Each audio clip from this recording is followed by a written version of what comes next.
இயேசுவே என்னுடன் நீ பேசு, என் இதயம் கூறுவதை கேளு. நான் ஒரு பாவி, ஆறுதல் நீ கூறு. நாள் முழுதும் என்னை வழி நடத்து.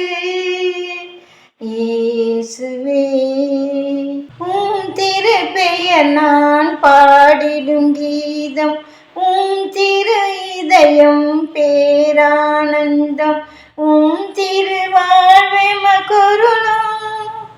இறைவா இறைவா, உம் திருவாழ்வெமக்குருளும். உம் திருநிழலில் நான் குடிகொள்ள என்றும் என்னுடன் இருப்பார். இயேசுவே என்னுடன் நீ பேசு, என் இதயம் கோருவதை கேளு. நான் ஒரு பாவி, ஆறுதல் நீ கூறு. நாள் முழுதும் என்னை வழி நடத்து.